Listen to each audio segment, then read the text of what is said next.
Hello, Canucks fans. Welcome into episode 155 of the Canucks Speakeasy podcast. I'm Pete, I am Brendan, aka Jabo. and we got a 4-game flight. So, Brendan, why don't you start us off here? Well, I of course get the losses, which is fantastic. The Canucks go into Colorado, lose 5-2, close game through two periods. The Canucks actually didn't play all that poorly, but gave up the goal early in the third period to Riley Tuff. Kale McCarr, off of an unfortunate turnover by JT Miller, and that was kind of the ball game.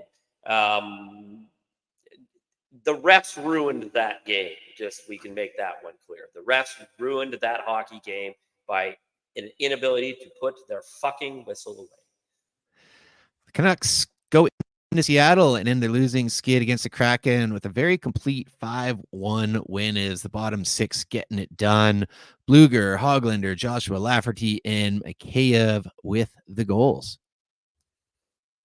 Oh yeah, and then even the better one. The Canucks go into San Jose. It was their third game in 4 nights, fifth game in 8 nights, and they lose to San Jose. To be fair, are playing a little bit better, but the Canucks played nowhere near their best. Hronek, Besser, and Besser with two scoring The the goals for Canucks the Canucks, but didn't look too good. And the Canucks then last night, we're recording on Wednesday here, beat the Ducks after a fairly lackadaisical first two periods, came out flying the third. Besser again with 2 goals. The Canucks win 3-1. Petey with the other and continued his recent physical play. Demko with a solid effort. So Brendan, we the Canucks continue to be a bit of a 500 team here, going 2-2 since our last episode. Just lots of games, and it looks like the schedule gets a little bit normal now, which I think is going to be very good for this Canucks team. Yeah, it'll be interesting to see moving forward how they fare now. The games are going to get spread out a little bit more normally. Going to be spending a little more time at home.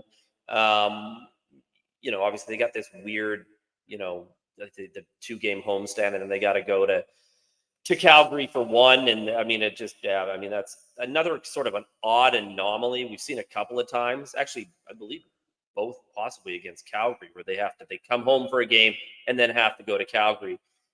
This time, at the very least, it won't be on back-to-back nights. They'll have a day to travel and get there and adjust before they play the Flames. But it's sort of hard to judge them completely just because of the amount of games they've played in such a short amount of time, the amount of travel they've had to begin this season. So I'm gonna cut them some slack and say 500 is not so bad considering the amount of travel they have had. I mean, there have been things that I don't particularly like. I mean, I thought the first two periods against Anaheim last night were not particularly good. They had some flashes in the first period, but the second period wasn't good at all.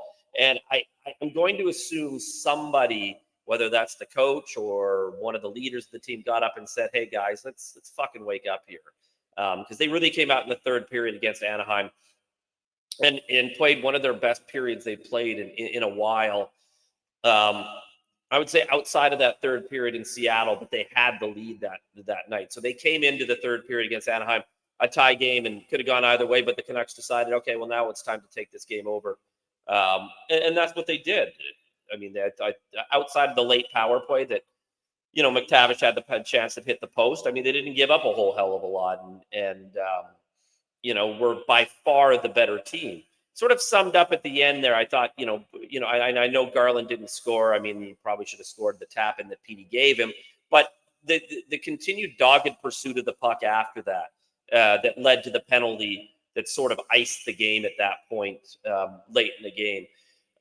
So I was quite happy with what I saw in the third period, and let's hope that this is sort of them kind of learning. Okay, this is how we have to play to be successful. We can't let inferior teams outwork us. Inferior teams on paper anyway, because the Canucks aren't good enough at this point, even on paper, to play at 65% and expect to beat almost anybody.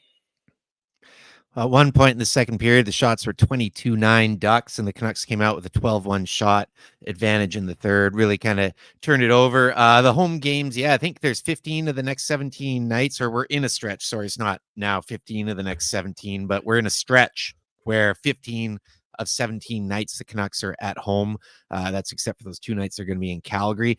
And yeah, it's weird. Those little one-offs with Calgary, that's happened with San Jose a couple of times over the last few years as well. But this is good that the Canucks are going to be not traveling as much here. There's some tougher opposition coming up. We got Vegas next. That is not going to be an easy task. And I really hope the Canucks bring that third period Anaheim hustle to the game, because you're not going to get by playing only a half a game like you did against the Ducks, against the Vegas Golden Knights.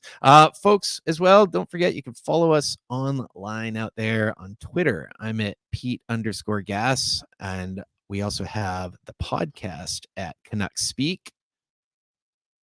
I am Brendan, and I am at. I think I've already told you guys that, but I'm at Jabo_Vancouver, JABO. We're also on YouTube. So for the love of God, go on there, hit that subscribe button. We're yes. Hello, everybody. Yeah, please subscribe. I mean, we're good people. We deserve a subscription. Doug is off this week. He's at Doug Venn. He should be back next week. It looks like we're going to be recording next Wednesday again. We don't like recording on game days. And do give a listen to the Canucks Speakeasy outro playlist. I'm editing this episode, so I'll be putting the outro track on there. That is available on Spotify and Apple Music. Just do a search for it. It's got enough music to get you through a couple of shifts of work now. I put it on quite a bit, and my Spotify Rewind or whatever it is seems to recognize that with all the songs that are coming up. All right, Brendan, we got a lot to talk about. I mean, there always seems to be a lot to talk about with this team. At least there's a lot more positives than negatives to talk about. I want to start us off today with the Anthony Beauvillier trade, because that was kind of a bit of a surprise, and I think an overall a positive move for both teams. I think this is one of those rare situations where it's a win-win move. My take on it: Chicago, well, they've lost Taylor Hall and Corey Perry now. They needed to bring in some sort of veteran presence for them. They see giving up a fifth rounder to get a guy who's on an expiring contract. They can probably flip him at the deadline, at least recoup that fifth rounder. If not, maybe get a fourth rounder. I could see them using Beauvillier with Connor Bedard in a lot of situations to make his point totals look a little bit better. And I could see a team taking a chance on him as a depth piece. So for Chicago, it's probably going to be an advantageous move. For Vancouver, they recoup the fifth round pick that they lost in the Sam Lafferty deal, which ironically, Sam Lafferty at this time last year was in Chicago, funnily enough. It'll be a better fifth round pick than they traded away to the Leafs. So they get that back. But really, this is one of those addition by subtraction moves. It clears $4.15 million in cap space, which is huge, especially with all the chatter about Ethan Bear and finally getting a bit of cap flexibility. Like the Canucks in season over the last forever have never had any sort of cap flexibility, and they actually have a bit right now, as well as some guys on LTIR. And one other thing that it does is this means that Neil Zaman is here to stay. His waiver eligibility is now over, I believe. I may have to fact check me on that, but I'm pretty sure. No. Okay, yeah, I was pretty sure he had like one. After the game in San Jose. It was. That's what I thought. Yeah, I thought he had like one more game. So he's a guy who would get picked up on waivers. So Neil Zaman, in my opinion, has outplayed Anthony Beauvillier as well. So the Canucks get an upgrade on their roster. They get $4 million in cap space, and they get a draft pick back. Chicago gets a guy that they desperately need with a couple of injuries and other situations, and they're probably going to make that trade a positive as well by flipping him at the deadline. But for Vancouver, more important of those two teams, I really like this move. What are your thoughts? Well, I mean, when Neil Zaman passed his ability to go back down to Abbotsford without clearing waivers, it kind of gave me the impression that something was at least possible, because I don't know. It was hard to think who you would send down from that forward group, to make room for once Pia Suter finally does come back. So it was difficult to see that path. So I kind of thought that this was definitely a possibility. I'm not going to sit here and say that I knew for sure it was going to be Beauvillier, but he certainly was an option that we thought that was a possibility.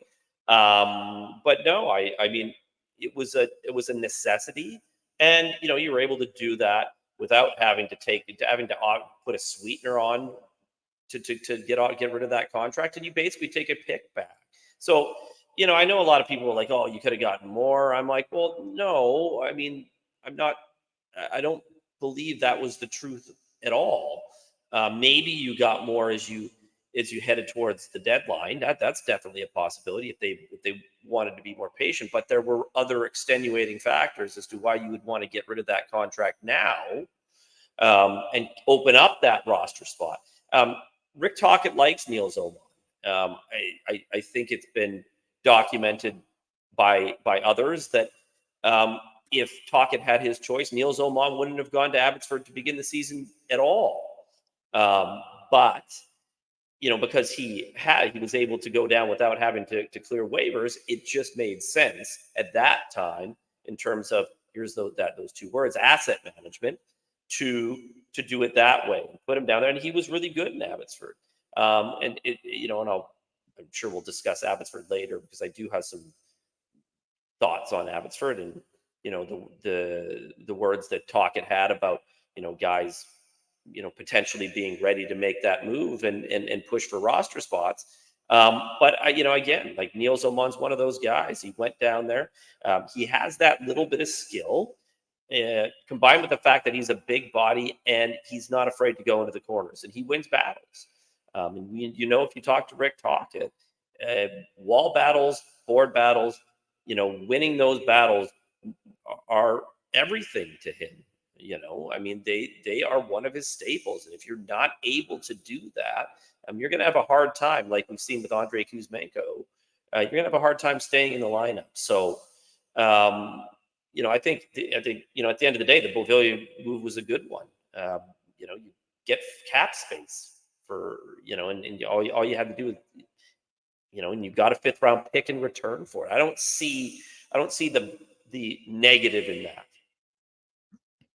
Now, I remember the last time the Canucks made a cap move with the Blackhawks was the Jason Dickinson trade, and it cost them a second rounder to unload a contract who had less of a cap hit than what they just traded away in Anthony Beauvillier. So not having to give up a sweetener to get rid of it, that's the reality of the NHL. There's not a market for wingers. We saw this in the offseason. We saw this at the trade deadline. Wingers are they're low value right now. Centers, yeah, you can still get something for centers, but wingers, man, it's tough moving wingers right now. Neil Zaman, he has played 18 games this season across 2 leagues. He has 17 points in those 18 games. He's point per game in Abbotsford, 15 points in 15 games. He has 2 points in 3 games with the Canucks. They both came in the same game. That was against Seattle. But that's worth noting. I mean, he has earned his spot. He's still the second leading scorer in Abbotsford. Obviously, it doesn't look like he's going to be going back, and good for him. He's earned it. But for me, he just showed more out there than what Beauvillier was showing. Beauvillier had only scored 2 goals this year, and they both came in the same game, that 10-1 game against San Jose. He scored, I think they came in the same period. So you look at the Canucks schedule, he scored in 1 period so far this year. I mean, he's been fine. He's been fine, but he's not been $4 million fine, and the Canucks had too many wingers. I mean, we knew going into the season the Canucks had too many wingers. Tanner Pearson was the first one to go. Anthony Beauvillier, the next one to go. Both of them are UFA at the end of the season. So it made both the teams, they're both going to teams that are lower down as well, who are more than likely going to try and flip those guys at the deadline as well.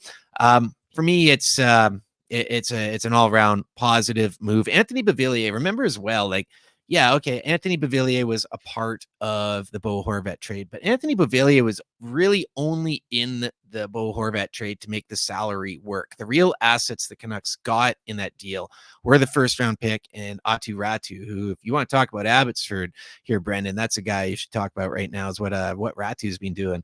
And Beauvillier was in there just to make the salary work, and that was that's really it. And the Canucks are able to get out of that salary this year before the completion, so and acquire another fifth. So it keeps the trade tree going. We'll see if that fifth rounder becomes anything, but really, it's not like the Canucks gave up anything. People are saying, "Oh, well, he was a big part of the Bo Horvat trade." He was a part of the Bo Horvat trade to make the salaries work so that deal could get done.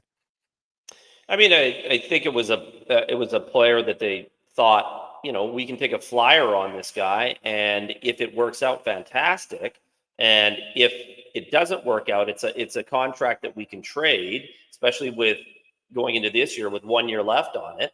That you could then deal because it wasn't a totally onerous contract, a little more easily dealt than say a Connor Garland. But I would say this that Connor Garland, while his scoring hasn't been fantastic, I mean, I think he's certainly outplayed Anthony Beauvillier. For sure. But looking at discussing Achu Ratu, I mean he's started to develop. I mean he's starting to show why the Canucks feel like he can be an everyday NHL player, whether that be a third line center or probably if you're going to really max out where his development can go, probably a second line center. But I think more realistically a bottom six center. Although he is playing the wing right now in Abbotsford, I think they just wanted to get him comfortable. And so who knows? Maybe that the winger on the wing is where he ultimately stays. I don't know if that's what they necessarily want, and there's certainly time for him to go back to playing center.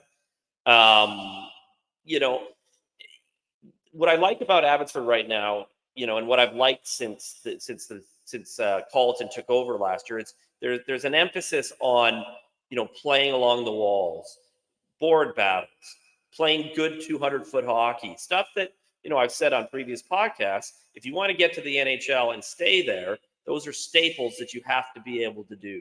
You've got to be able to play in your own end, I've said this time and time again. That's what NHL coaches look for the most in young players, especially ones that aren't necessarily going to light the lamp on a nightly basis. What else can you do for me? Can you go and forecheck and win battles? Can you play in your own end? And you look at Niels Oman; he certainly can do that. He's a big body, and I do think, I think one of the biggest downsides that Anthony Beauvillier had, which is unfortunate because it's obviously no fault of his own, was his size. I think Rick Tocchet wants to get bigger. He wants to get tougher. He wants to be a son of a bitch to play against. That's what he wants. It's the team he wants wants to Rick build. Tocchet's. He wants that exactly. He wants a group of Rick. He knew he was a guy who won Stanley Cup, so he knows what it takes outside of having your elite players to win that. And so the nice thing is that every player down in Abbotsford is being taught to play that way. It doesn't matter whether you're the most skilled or the least skilled. You're gonna be able to play in your own end, and you're gonna learn how to be able to win, properly win battles along the wall. Because as much as it is a desire, there's also a skill set involved to being good.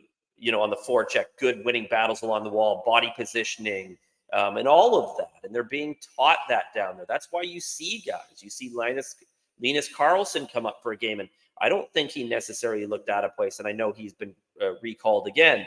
It's why Niels Oman comes up, and in his first game in Seattle looks fantastic. Gets a couple assists and certainly doesn't look out of place. Put on the PK right away. So it doesn't matter who you are. If you're going to, when you come to this organization, you're going to learn two things. You're going to learn how to play in your own end, and you're going to go out how to be tough along the walls. Doesn't matter who you are, and that to me is the right way to go. It's how to build a championship caliber roster both in Abbotsford and in Vancouver, and have guys that can come up quickly, and it's not going to take them too long to acclimate themselves to what Rick Tocchet wants, because that's already being taught to them in Abbotsford. Yeah, and just what you said in there as well, Linus Carlson recalled along with Matt Irwin. I was waiting for this call up. I figured it was bound to happen at some point here. It kind of forgotten a lot about by a lot of Canucks fans, I think.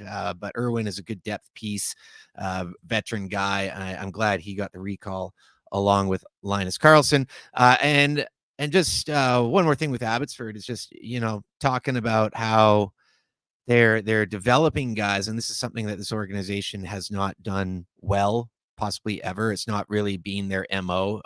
Guys have been rushed a lot of the time. We've talked about this endlessly over the years, but it's really nice to see what is happening with Abbotsford and when guys come up. I mentioned this, I think, on last week. It's not like you're just putting guys in who are not ready to play in the NHL. Neil Zaman comes up, and look at that. He pushes Anthony Beauvillier out of a job. You're bringing up guys who are ready to play in the NHL. That is really key. I think Linus Karlsson didn't look out of place. I don't think he's quite ready yet, but he's certainly, I mean, I never thought that we'd be looking at this trade and thinking, hey, Carlson for Dahlin, that's actually looking like a bit of a win right now. But it is. You also mentioned in there Connor Garland, and I wanted to give a nod to Connor Garland. He had a great quote in Ian McIntyre article a couple of games ago. I think it was after the Seattle game, and I retweeted it so that was really interesting. And just basically the gist of it was how he's having the most fun he's playing in the NHL right now, and this is the first time in his career he's been on a team that's good and that is winning at this point in his career. And I think that's worth noting, is just how much he's enjoying it, and he's embracing the role that he's got. Garland, for me, I know he can score, but he always seems to shoot from very low percentage places, in my opinion. I don't know why, but he does. I don't necessarily see him as a scorer. I think it's something that could be worked on a bit more, but I see him as more of an assist guy myself. He's just always shooting from the funkiest spots, I find. And I noticed this last year too, because I think his very first Canuck goal he ever scored was like from the goal line, and then he was always trying to score from the goal line after that. It's just like that was his spot. But what Connor Garland has been doing lately, bit of an unsung hero, I think, over the last 5-10 games for this team. And another guy that you're like, if Garland, because of his salary, you'd still look at moving him. But he's definitely got a place and a role. What his long-term future is with the Canucks remains to be determined, but I think he's been playing fantastic. And another guy in the bottom six, and I know we've had chats with other people as well about Niels Höglander, but I would not be looking at trading Niels Höglander right now. And so you kind of look at the guys in there who are movable and who you would trade. You're not going to trade a guy like Bluger. I mean, this is a guy that the management group likes and is fitted in quite well. Really, Beauvillier was the odd man out, but Niels Höglander, I know people are now with this cap space is chucking out all sorts of trade ideas and going to cap friendly and finding teams with right hand D and matching it all up and figuring, well, we don't want to trade a first, so would you trade Höglander? I would not trade Höglander right now. I think he is just arriving in the NHL, and I would be very reluctant to trade. Him and Garland do have similar games. The difference is Höglander can score, and he has more of a finish and more of an offensive and creative mind. So I think Connor Garland long term probably won't be a Canuck, but right now, full props for him embracing the role, not complaining, getting the job done, and seems to be a very good team player and well trusted and liked by the coaching staff and teammates right now. Well, winning cures all, right? And Yes, I don't know how many players had a ton of fun last year, um, just because the environment was just so ridiculous. It just seemed it was literally one thing after another, and um, I mean, the organization was, I mean, sort of a laughing stock in just the way things were being handled, and their transition from you know the coach that they wanted, or from the coach that they didn't want to the coach that they did want. So I mean, it was one of those seasons that just, like, I mean, it probably wouldn't have been a ton of fun. And now the team's winning and playing well, and certainly yeah, I mean, Connor Garland's playing well. Again, he's embraced that role, and the one thing I like about the bottom six, though, is that you know they, in some games, have had more success in sustaining offensive zone time than the top six has. for sure. They've embraced the cycle. They've embraced, just, what, we're going to grind out, because a lot of the time, I mean, certainly, the game in Seattle was, a great sign to see the bottom six, get rewarded because they've had chances and they've played well. But really, the function of your third and fourth lines a lot of the time is to just keep that momentum going, and then set the table for your elite players. But in recent weeks, I mean, the top six hasn't been going quite as well 5-on-5 as they had. So you need that scoring. And one thing that I got frustrated through the first two periods in the game against Anaheim was, and really I've been frustrated with it recently, is just sort of the robotic way in which they're cycling, especially the top six. It almost seems like the default play is back to the point. It's like pass it around the outside, back to the point, pass it around the outside, back to the point. Maybe Quinn Hughes tries to do something amazing. But the fact is that you need to be to show that the defense more looks.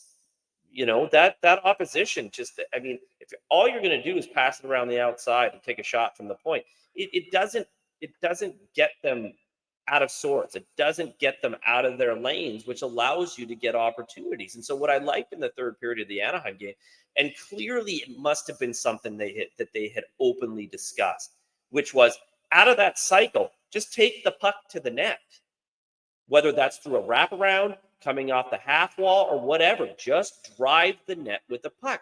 It doesn't necessarily mean you're going to score, but what it does is create chaos. It gets confusion amongst the defenders, and it really, in the future, it puts that little thought in their head that might happen.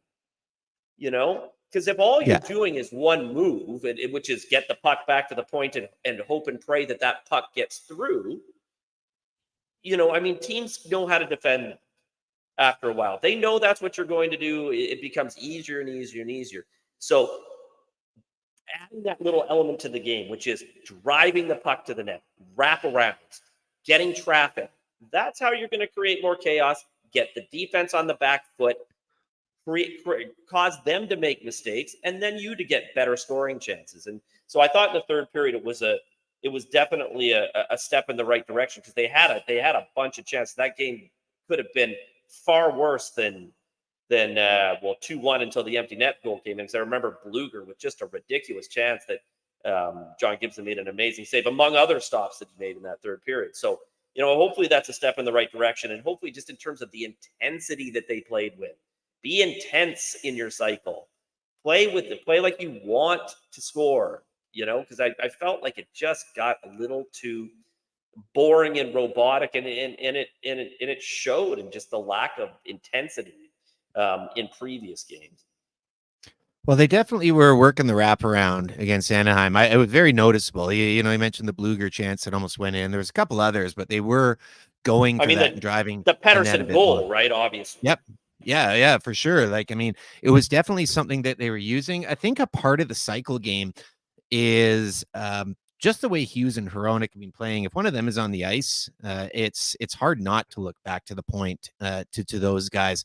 But I do agree, diversifying. I would like to see them shoot more. This is something that we've seen the team being outshot quite heavily at times over the last little while. And again, a part of this could be fatigue as well, keeping it cycle and it just playing more of a puck possession game. There could be some fatigue in there, but I would like to see them shoot the puck more. With regards as well to the bottom six and in the Seattle game in particular, what's really nice is another function of your bottom six is, especially in a game with a lot of penalties, is having those fresh bodies to come out and keep play going. And this is something that I thought they did really well, especially as the PD line up until I'd say the last two games had been fairly quiet. I mean, we know Kuzmenko was struggled. We haven't talked about him yet. We know Kuzmenko struggled, but PD, I think the last couple of games playing really physical, seems to be getting his game back a little bit. So when that big line isn't going, Kuzmenko struggling, PD a little bit off, even though he's one of the top scorers in the league still. When you can get production out of the bottom six, man, like when a bottom six scored for the Canucks over the last couple of years, like there was a parade going down Robson pretty much. Like it was like, holy crap, we got a Granlund goal, like it's something now this year that it's a lot more common. You see some of these guys like a Hoaglander or Joshua or Lafferty or whatever and score, and you're like, oh yeah, well that's That's what good teams need to do. I will say overall, I want them to shoot it more. Kuzmenko though, what do you think of that? 2 games that he sat. Like for me, I have him in my hockey pool, so it sucks. I kind of get it though. Like Kuzmenko, I know he had an insane shooting percentage last year, so it wasn't really reasonable, completely reasonable to think that he was going to get up to 39 goals again. But he's there's some games he's noticeable, and other games where he's not. What do you think? Well, I mean, it kind of goes back to you know what I said earlier in terms of board battles, wall battles, and making smart plays, and it you know um, I think Talkett wants him to embrace that side of the game, and at times Kuzmenko, I posted an analogy, and some got it, and some didn't. Just the in comparison between, I mean, a Barbashev that Talkett obviously wanted, and a guy that we've seen here in Vancouver in the past, Nikolai Goldobin, and just you know that skill will only get you so far. You got to be able to be willing to get into the corners, do the dirty work, win puck battles, or especially if you're not scoring, or it's going to be a struggle for you, and it's going to be a struggle for him to stay in Tockett's lineup. Unless he does those things, and so I like people were like, "Oh, he's not Ivan Barbashev," and I'm like, "Of course he's not." I mean, that was not what I was trying to get at. What I was trying to get at is he needs to channel more in that direction than in the direction of Nikolai Goldobin, who quite honestly didn't like going into the corners, wasn't a wall battler, wasn't capable of consistently winning puck battles. And where is he now? He's doing really well, but he's in the KHL right now. So I understood why, you know, why he was sat out. I understood it. I mean, in the end, I hope he gets it, and I don't see any reason why he can't get it. I mean, again, this is his second season, hasn't played much NHL hockey, and he's at his age, he's still developing a little bit, as anybody would who's coming over and playing at the NHL. In the NHL for the first time. I will say this quickly about more shots on goal. I'll be interested to see how that goes going forward. Obviously, I agree they need more shots. I do wonder how that's going to work because I do think that Tocchet wants them trending in the direction of being more of a puck possession team, not necessarily just taking the first shot, but holding on to the puck, grinding down the opposing defense, and then looking for your opportunities as opposed to taking the first shot that comes your way. So I'll be interested to see. I do agree that there are instances where they should be shooting the puck and they're not. But like, how much more volume is there? I'll be interested to see. Not even just this year, but as this team continues to evolve. Yeah, that's more it. It's not like cross the blue line and shoot the puck. But there have been numerous times where there's just been one too many passes. I guess is what I'm saying. And I understand the puck possession, and I also like something that drives me nuts and has always driven me nuts is when teams take shots, especially from the hash marks or the faceoff circle, and especially on the power play, and you miss the net, right? Like, and that's something that just drives me crazy because it goes rings around the board, you lose possession, and that's just kind of like an unforced error in tennis, really. So I'm not saying take the first shot, but I would like to see. I just like to see more shots, I guess. With Kuz, I do feel like he had a better game against the Ducks. Still looking like he's gripping the stick a little bit. Still looking like he's maybe overthinking. Maybe this is a Russian thing because we all know Podkolzin has done that too. It's great to see Podkolzin back as well in Abbotsford. But still kind of waiting. I don't know what, like, the thing with Kuz, right? It's like, where else do you put him in the lineup? You kind of have to keep him there. He's not going to work in your bottom six. And maybe you could have him play on a wing on the Miller line. and elevate Hoglander up to that line. And I'd like to see Hoglander get a shot in there sometime, but I think for now you kind of got to keep him with PD and Mikheyev. I hope Mikheyev's all right after that shot LeBlanc last night. But I think you kind of got to and just He was back see. on the ice today, Yeah, just to not to interrupt, but McKayev was back on the ice today no, for practice. So, and the X-rays had come back negative, so that's at least a initial positive sign that hopefully that this wasn't anything crazy. yeah, geez, geez, that looked Yes. rough. Man, Ow. that Ow. was a shot. Um, but yeah, so hoping Kuz can get it going here at some point. I really don't want to see him sitting up in the press box at all. Brock Besser, though, I kind of mentioned him earlier, and the Besser Miller line. Miller's just continuing to kill it. I believe he's second in the league in scoring now. I think he had 5 points over the last couple games.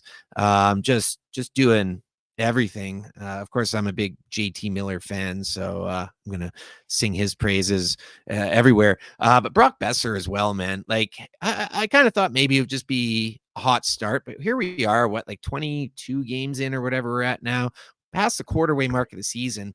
Guy's got 17 goals. He leads the NHL. He has 2 more last night against the Ducks, including that empty netter, to take the NHL goal lead on Hockey Fights Cancer Night. Like, I mean, that's just the kind of stuff that you can't write in a script. It's really amazing. Not just, it's great that he's scoring, but you can see the confidence. He's shooting. He's going to the net. He's going to hard areas.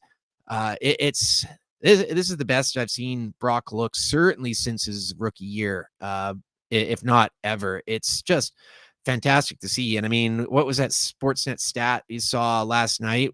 Whereas the Canucks are the first team to have 4 players with 25 plus points at the 23 game mark ever. That surprises me that the Oilers or Islanders hadn't done that, Yeah.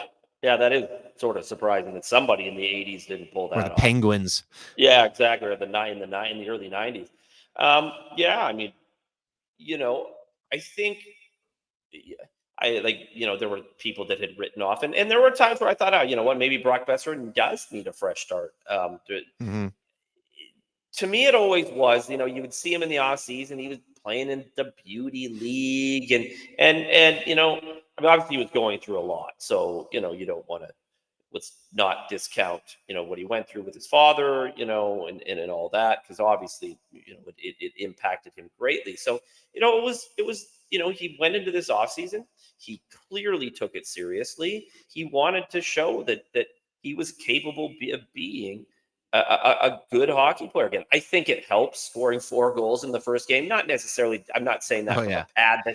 from the pad the stats point of view, but more so just from the, hey, let's get this started right. And not, like I said, if you linger a couple of games and you haven't scored, you start thinking about it. So to get off to that kind of start really kind of set him up, and you get that confidence riding high. And to be fair, he's had in the last couple of games. I mean, my God, the chances he's had. I mean, he could have 21, 22 goals with the Mm-hmm. amount of chances that he's had, both 5-on-5 and on the power play. I mean, it's kind of crazy. So no, this is really good. I mean, you got to be happy for the guy. He's enjoying coming to the rink again, and a little bit of confidence with hard work and perseverance goes a long way. I mean, I said it on Twitter earlier today. You combine those 3 things, and with a guy that obviously has the skill to begin with, and good things can happen, and they have for him. Certainly playing on a line with JT Miller, and even PDG, who's played his role in it as well. Let's not discount him, who's been on that line for the most part. They've combined to make it a good line. They're going to need that to keep going. I mean, I don't expect Besser to score 60, but if he can score 40, I mean, He's I well on think his that way. that would be beyond anything that we could have possibly imagined. I mean, hell, I'll take 30. Oh yeah, I would have taken 30 at the start of the year too, 100%. What he's doing right now, and I think as well, watching Besser, he wasn't included in the core leadership of the team. He wasn't one of those 4 players singled out. but reading his body language and reading the way that players react to him, you can tell that he's liked, and the team is very happy for his success. And this is a guy who I don't want to say I'd written off, but I wasn't sure if we were ever going to see 30 goals out of him. So for him to be at 17 at the 23 game mark, that's a heck yeah, I'll take that. I'm not going to rule out 60, but that's going to be tricky. I mean, it's only been done by one player in Canucks history. Um, but I do He was think right pretty now good. He he was a pretty was good pretty player. good. Yeah. He Yeah. yeah, he was something. Yes. But I do think right now 50 is a reasonable target, especially if he keeps playing with Miller, who just seems to be the assist guy. PDG has been very good on that line. I don't know if he's going to be the long-term fit. We've already seen some shuffling around, but he's been, again, very good, a guy playing well above his contract value right now. So it's been nice to see PDG doing what he's doing as kind of a value player and getting that. It's a bit of found money, right? Like you need those guys to do You that. need You need that. those guys. Yeah, you need a couple guys to just kind of surprise you. And PDG, I believe we got another year on this deal as well, if I remember correctly. I think he and Wolanin both signed very similar deals around the same time. Neil Zaman as well. He signed a new deal too the day he got called up, and so that's another guy who's playing on a fairly budget team friendly deal. There's a lot of just things with the cap and the organization and the I'm liking right now, which is a very strange feeling. I'm curious to see if they do use some of this money for Ethan Bear. There's of course lots of rumors out there with Calgary and trades and everything else. I think what's going to happen. I mean, I do think the Canucks need help at the blue line. I think they're going to use some of this money to sign Ethan Bear. And I think if they are still playing the way they are right now and looking at the playoffs, I think when you come to the trade deadline, I think they may look for a value piece if they can't find a guy a la Philip Hronek where they see as more of a long-term fit. Yeah. I mean, I think Ethan Bear is going to be there for them, and I think they know that, and so the question that they'll have to ask themselves, as we go along here, as Ethan Bear gets closer and closer to being ready to come back, is is there another option out there that's better to allocate that money towards? I have no doubt that they're already looking. Um, I mean, despite there being next to no real trade activity going on, the Canucks seem to be the one team, and it's been well documented that they're the team that's the most active. Mm-hmm. I Especially in players above the league minimum. Exactly right, and you look at that we know his past history and the way Patrick Alvin works. It's one deal tends to set up another. There's a pattern there that we saw that you know you make a deal to open up cap space in order to make another move, or you trade Bo Horvat and get the 13th overall pick in order to get a Philip Hronek, who, may I add, that it's just been, I mean, fantastic. Love it. Outside of that one play in San Jose to begin the third period, I mean, it's really been Yeah. one of the only missteps he's made. I think there was not to pick on his bad, but I mean the one PK where he forgot to in Colorado where he forgot to go down to try to take away the pass and just let the tap and go. But I mean, beyond that, I mean, again, but that's going to happen, right? I mean, you can expect that. And his positives have far outweighed the negatives, Pacing probably for 82 tenfold. points. Oh yeah, 82 points tenfold. right now he's pacing for. It's You know, yeah. I do that trade again in a heartbeat right oh now. God, I mean, and especially if Atu Ratu ends up turning into a player, mhm. I mean that trade ends up being, and not that that Bo Horvat has gone to Long Island and been a bust, because I think he's been fine, No, not at all. but I think he's got you know 15 points. yeah. So, but from a Canuck point of view, I mean, they would do it 10 times over, and if Ratu um, comes back, it's going to be look like a pretty amazing trade if he can become an everyday NHL player. So we'll see what happens over the next few weeks. I'm not 100% sure where Ethan Bear is in his rehab, if he's even that close. I know this is around the time that they were starting to expect the possibility that he might be back. Um, but I'm sure Patrick Alvin is out there scouring, looking for, because Now, is there? go ahead. Oh, sorry. I was just going to ask. Isn't there something with December 1st? Like, if the Canucks sign him after December 1st, does he have to clear waivers? I would have to look that So up. I remember this from things something before. Now I don't know if he's eligible for that or not, but there is a cutoff at December 1st where if a player is signed who's not on an active roster before they join that team, they have to clear re-entry waivers, I believe it is. Um, Now I don't know if he qualifies for that or not. So that's kind of what I'm wondering. Like the first is a couple days away here. I wonder if we're going to see something with Bear if he is eligible. And again, without this is something I probably should have looked into a bit more. But I don't think everyone wants to listen to me try and figure out my way through cap friendly here. But I'm not sure because I know that there's something put in place so that you can't just add guys to your team on deals where they'll only sign with that team, and kind of it was seen as a bit of a like cap circumvention, and so Hmm. then other teams could get a crack at him first. And I mean, obviously, Ethan Bear is not going to be really a huge deal by any stretch. But it's I do believe there's a cutoff, and I don't know if it's December 1st, maybe it's December 15th, but I do believe there is a cutoff somewhere where he would have to clear waivers to join the team. I don't. I didn't. Just reading a story here. I don't see anything about that. They're Okay. expecting that the target. I mean, I'm not saying that that might not be the case, but I'm looking at they're looking at the targeted return date to be at the end of December. Okay. Um, Well, maybe so I'm just blowing a lot of hot air here. I don't know. hey, who knows? You might Thinking out be. loud with a microphone is Hey, you always a might good very well idea. be right. And so that gives the Canucks time. I mean, Yeah. and as soon as and we don't need to get into that but what happened in Chicago, Corey Perry being waived, I guarantee you, Patrick O'Neill was on the phone right away to say, "Hey, Yeah. we've got this guy here that we're willing to trade you if you're looking for offensive help, if you feel like that's what you need."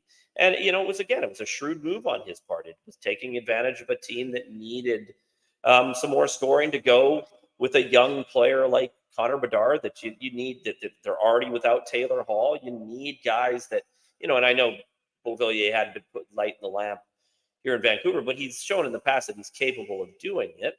And I mean, good on Alvin. I mean, you took advantage of a situation and you got yourself some cap flexibility to now make some moves. Which I assume at some point, whether it's Bear or somebody else, it's going to happen. Yeah, and I feel like we've gone full circle there, which is kind of nice, and I think that's a good place to leave it for now. Big 3 games coming up. I mean, I feel like every game right now is big, but hey, the Knights tomorrow, then the Flames and the Devils. I'll be at the Devils game with And a then a with a lot couple of friends. games against Eastern Conference coming up here Yep. after the game on Saturday. I think they Yep. play what is that, the Atlantic Division, and then they play, Yeah. and then a couple of games against the teams from Florida. So it'll be it'll be interesting to see because they play both Jersey and Carolina. The Canucks over the past couple of years have looked not good against the way that Carolina really forces you to play a 200-foot 60-minute game. I mean, they've struggled. So I'll be interested to see how those games go. And obviously, we know Jersey was, coming into the season, touted to be a Stanley Cup contender, and not that they're not. Obviously the Jack Hughes early injury um, kind of derailed things a little bit, although he's back. So I'm interested to see how they fare in these games. And you're playing at home. The Canucks have been great at home so far, and hopefully they can keep that going. Yeah, and only one set of back-to-back games in the entire month of December. All right, Brendan, well, let's take it into the free pour here. All right, folks, with no Doug here, I'm going to start off this week. I just got a nice, quick, simple, fun thing here. People ask me a lot of the time what shows I'm watching, and I don't watch a lot of shows. And I've very much over the last while become a big YouTube guy just because there's so many different rabbit holes of stuff I love on there, whether it's architecture, or travel, or UFOs or geography or whatever. But one thing I've always loved, and in a previous life I was a chef, and is cooking. And I've found this channel called Yummy Boy. It's a Korean channel, so of course that's why it's called something as silly as Yummy Boy. But there's no words in it. And basically, what they do is they go around and they film these amazing street food vendors in Korea and Japan and a bit of China. And they just do these like 15, 20-minute videos of watching them cook and prep it all up. And it is so therapeutic for me. Like I watch this before I go to bed now, and I'm just watching, some old Japanese lady who's like an okonomiyaki master, just like making a whole flat top full of okonomiyaki at once. And of course, I get stupid hungry while I'm watching this and wake up hungry. But I'm finding it very therapeutic. If I'm going to watch something like not having any words on, I've actually sometimes started putting on some pretty chill music when I do it too. And that's kind of become a bit of a routine for me. I was watching this Yummy Boy channel, and yeah, watching just some pretty amazing street food. And I got some ideas for stuff I can do at home too. So if you're thinking of a weird, maybe different way to chill out at night, put on some Yummy Boy Japanese Korean street food, and put on some chill music, and maybe have a little edible, and you're good to go.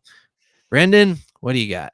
Sure as heck it beats watching true crime, which I know a Oh, I lot of do that a us. lot too.